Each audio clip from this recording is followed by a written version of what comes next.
Hola y sean bienvenidos a Política para Patriotas. Y bien, cuando se trata de analizar el caso Monsalve, creo yo, no hay acontecimiento posterior, no hay revelación posterior, declaración posterior que no nos siga sorprendiendo, porque la inmensa cantidad de noticias que han salido posterior a la denuncia o a que se conociera la denuncia han sido realmente muy impactantes. Si hay algo que he tenido este caso que, bueno, también por supuesto se asemeja en esto a muchos otros, pero creo que la magnitud es mucho mayor, es que, por supuesto, el caso en sí mismo es muy grave, pero las noticias que ocurren posteriormente, ya sea a través del impacto político que esto genera o directamente por las implicancias judiciales y políticas también a nivel, por supuesto, gubernamental, son realmente muy impactantes, muy impresionantes y creo yo no dejan, digamos, indiferente a ninguna persona que tenga el mínimo interés en que a nuestro país le vaya bien. Y esto es muy importante porque cuando hablamos de un caso tan grave, tan espantosamente horrible como el caso Monsalve, no podemos sino pensar en que el principal perjudicado, por supuesto, después de la víctima y las víctimas, incluso me atrevería a decir que están detrás de este caso, es desde luego nuestro país a nivel general. Y esto lo digo muy en serio porque cuando ocurren casos como este, y además vimos a altas autoridades del Estado actuar tan mal posteriormente a que se conozca este tipo de instancias, es que nos preguntamos realmente hasta qué punto esta clase de acontecimientos impactan muy gravemente y muy negativamente en la confianza que la gente tiene en las instituciones de nuestro país. Creo por supuesto que esto es algo que no se tiene que dar por sentado como algo que ocurrirá y que no tendrá implicancias a futuro, porque si algo nos ha demostrado Chile, al menos durante las últimas décadas, es que esa confianza que la gente puede tener en las instituciones es esencial para construir cualquier democracia. Y nuestro país se ha visto realmente debilitado cuando esa confianza ha mermado. Y por lo tanto, el hecho de que el caso Monsalve pueda tener ese impacto es algo que, por supuesto, será siempre muy relevante en el análisis. Veamos el fragmento a continuación y luego lo comentamos.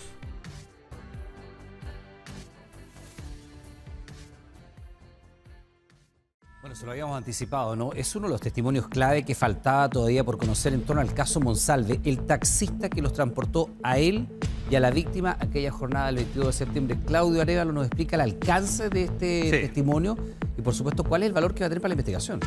Sí, ¿qué tal, Iván? Volvemos. ¿Por qué son tan importantes?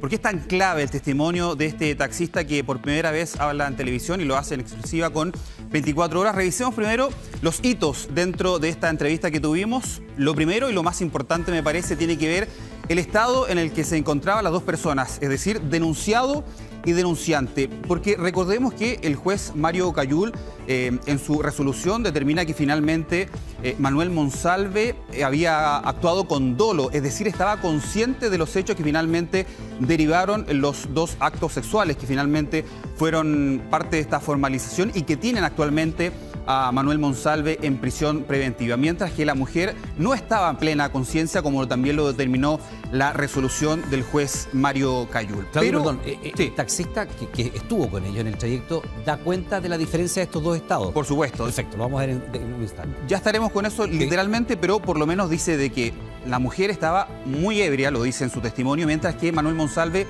no estaba tan ebrio y consciente. Lo dice también este conductor que trasladó durante media hora en el recorrido desde el restaurante, luego estuvieron en parte de Santiago Centro y finalmente llegan al Hotel Panamericano. Iba por calle San Francisco, más o menos a la altura del 22, y me hace parar la chica. La señorita me hace parar, cruza de la calle, va por el lado derecho y entra por la ventana. Me pongo nervioso. Durante varios pasajes de la entrevista se detiene por los nervios, algo entendible porque se trata de un testigo clave, el principal testimonio que tuvo Fiscalía en la acusación contra Manuel Monsalve, un protagonista en la historia que hoy tiene a la ex autoridad en prisión preventiva. Los azares de su trabajo lo condujeron a recorrer ese lugar y en esas horas el centro de Santiago. Yo trato de trabajar no tanto de noche y ese día me tocó. Sí, pues de noche es complicado. ¿Tú te diste cuenta en algún momento quién era la persona que...? No, en ningún momento. Yo un gorrito similar al mío que siempre uso. El domingo 22 de septiembre trasladó sin saberlo a la ex autoridad y su denunciante en el mismo vehículo donde hoy da una entrevista exclusiva 24 horas. No fue fácil llegar a él, pero accedió a conversar en el taxi donde trabaja y donde realizó un viaje que advierte cambió su vida para siempre. Me enteré que cuando estaba la PDI, estaba dando mi declaración, salió todo lado de los públicos. Ahí me enteré recién que era don Manuel Monsalve, el que me jodió la...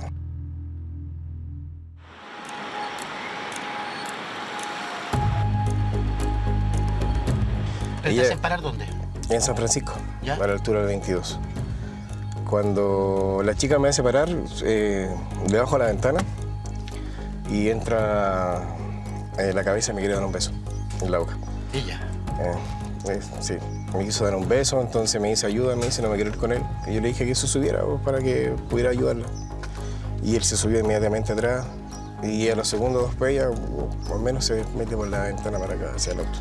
Según la investigación de la Fiscalía, Monsalve y la víctima tomaron el taxi en plena calle a las 23:19 a metros de la Alameda. Antes estuvieron en el restaurante Ajiseco, también en el centro. Desde el inicio del recorrido, el conductor se percata del estado en que se encuentran ambos pasajeros. ¿Y él se veía muy ebrio? ¿Cómo se veía él? No se veía tan ebrio. No se veía tan ebrio. Ella se notaba con un estado de alcohol en su cuerpo, más o menos, o sea, había ebriedad. Estaba consciente, sí, estaba consciente al momento de subirse al auto y al momento de meterse a la ventana, ella estaba consciente y empezó a mirarlo como para atrás después que se subió. No me acuerdo lo que hablaron porque ya ha pasado harto tiempo. Y ahí fue cuando empezamos a andar, lo miró, se dio la media vuelta y se metió los de la boca para poder vomitar. El taxi hace al menos 3 paradas en la media hora de recorrido, una de ellas obligada ante el evidente mal estado del acompañante de Manuel Monsalve. Y ahí, claro, vomitó dentro del auto y paramos, le dije a él que lo ayudara, pero no quiso. Y me bajé y le tuve que ayudar a limpiarse. El testimonio de este conductor no solo es importante para darle estructura a los hechos, también para comprobar si durante aquella noche Monsalve, formalizado por 2 delitos sexuales, estaba consciente de los hechos y si la víctima se habría presentado como un sujeto sin voluntad, arista clave para entender un posible delito sexual. ¿Te dijeron a dónde tenías que llevarla, por ejemplo? Él sí, pues él que daba las direcciones me dijo General Maquena y cuando íbamos en dirección hacia allá, ya fue cuando vomitó. Fundamental para determinar esto es la segunda parada que se logra apreciar en un registro de CIPER Chile. Es a las 23:34. La mujer se baja, intenta cruzar y es el ex subsecretario quien la reconduce de vuelta al vehículo. Y ahí fue cuando llegamos allá al departamento. Y en el departamento no me fijé que ella cuando se bajó con él había salido corriendo hacia atrás. Salió hacia atrás, pues, salió con él para allá y yo me iba a bajar y de repente cuando veo que sale él atrás de él y salió como persiguiéndola. Ahí fue cuando ella cruzó la calle. ¿Y tú seguías ahí en el momento? En el auto. Sí. Sí, me bajé a sacar lo que quedaba en la goma del piso. Según la investigación, el testimonio del taxista es concordante con los videos del recorrido que, decíamos, duró 30 minutos. En esta entrevista exclusiva, el taxista aclara por qué, pese al estado de la víctima y la solicitud de ayuda inicial, realizó el trayecto de manera normal. Porque en el momento el contexto fue diferente. Entonces no podía meterme en algo si sabía que ya se conocían y que estaban no sé, pues tenían algo entre medio. Lo que traté de ver en el auto yo más o menos cuando íbamos en el viaje era ver si es que ellos se conocían o no se conocían. Y cuando ya empezaron a tratarse mejor y con cariño, ya dije yo, se conocen. En el momento que estaban acá arriba, ellos a conversar, como digo, en las palabras exactamente no me acuerdo, pero ella sí le dijo en 2 o 3 ocasiones, le dijo mi amor. Y él también se lo respondió. Según la defensa de Monsalve, denunciado y denunciante estaban en una relación en desarrollo, argumento que fue rechazado por la Fiscalía. El taxista nos cuenta que nunca se percató de que fuera el ex subsecretario el pasajero al que dejó junto a la mujer en el Hotel Panamericano a las 23:49. ¿Te diste cuenta en algún momento quién era la persona que...? No, en ningún momento. Yo un gorrito similar al mío, que siempre uso, lente atrás y atrás es oscuro, entonces no se logra ver bien. ¿Y él cuánto te paga y cómo te paga? Él me paga por el tema del lavado del tapiz y todo eso, me pagó 20.000 pesos al principio. Y después los pagó los otros 20.000 pesos al final de la carrera. Yo entendí que sí se conocían y sí tenían como algo, por eso es que no me intervení nada más. Y tampoco vi un forcejeo ni nada por el estilo cuando ella se bajó, cuando estuvo fuera del hotel, porque tuvieron alrededor de 5 minutos fuera del hotel, cuando yo también estaba afuera esperando a ver qué es lo que pasaba, pero no había forcejeo ni nada, entonces no podía hacer nada más ahí. ¿Y cuándo supiste tú que toda esa escena Cuando salió al subsecretario Monsalve, que te había tocado a ti vivirlo? Cuando salieron a la luz pública. El mismo día ahí me enteré que cuando estaba la PDI, estaba dando mi declaración, salió todo a la luz pública. Ahí me enteré recién que era don Manuel Monsalve, el que me jodió la... Hoy, 2 meses después de los hechos denunciados y tras entregar su testimonio a la investigación, el taxista reflexiona sobre lo ocurrido esa noche de domingo, lo que vio, lo que pudo ser y lo que finalmente interpretó. Me da mucha pena no haber ayudado más a las chiquillas. En ese momento me ha contraído hartas cosas ahora, pero o sea, era de no poder ayudar más en ese momento, y eso es lo que me da como lata. Al momento pensé que era una pelea como de pareja, pero en ningún momento vi el que la estaba forzando ni nada por el estilo, así por eso es que no me metí más allá tampoco. No había como forcejeo, pero ahora claramente las cosas que salen hoy en día puede ser que ella estaba bien presionada mentalmente y yo no me di cuenta de eso, mi padre le ayudaba.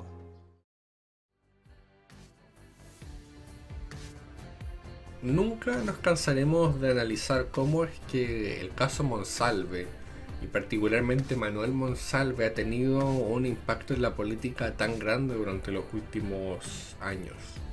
Porque, por supuesto, cuando se trata de entender a cabalidad lo que tiene que ver con la política chilena y las implicancias que, digamos, hay para el corto, mediano y largo plazo a todo nivel, no podemos simplemente limitarnos a analizar el impacto electoral que un caso como este puede llegar a tener. Hay que entender a cabalidad y por completo lo que tiene que ver con el pensamiento de las personas y la visión que éstas tienen respecto de distintas autoridades, y particularmente el caso Monsalve, y como hemos visto por muchos años la trayectoria de este diputado del sur, que posteriormente pasó a tener un cargo prácticamente de sheriff de la seguridad en nuestro país, que fue una de las principales personas que trabajaba en el Palacio de la Moneda por muchos años y que posteriormente terminó envuelto en este caso tan grave. Creo yo es algo que por supuesto ha cambiado la perspectiva de la gente, no solo obviamente respecto de Manuel Monsalve, sino también respecto de toda la gente que alguna vez lo rodeó. Porque por supuesto muchas de las personas que le dieron poder a Manuel Monsalve podrán decir que no se esperaban algo de estas características y todo lo que ya han dicho, desde luego, sino que en realidad, por supuesto, no pueden desligarse de la responsabilidad que tienen de haberle dado ese poder a una persona tan inescrupulosa como él, y que además no pueden desligarse de la responsabilidad que tienen de haberlo, digamos, dejado en el poder aún después de haberse enterado de todo lo que hizo. Creo yo, el caso Monsalve ha impactado a nivel político la imagen no solamente de la persona involucrada como lo es él, sino también la de Gabriel Boric, la de Carolina Toá, e incluso me atrevería a decir la de otras personas como Camila Vallejo, Antonio Orellana y muchos otros más que en el pasado tuvieron roles realmente muy cuestionables desde el punto de vista político e incluso moral y humano respecto a este caso, y las cosas que ellos hicieron y también las cosas que no hicieron. Sin nada más que añadir, te invito a que te suscribas y le des me gusta a este video. Muchas gracias por ver.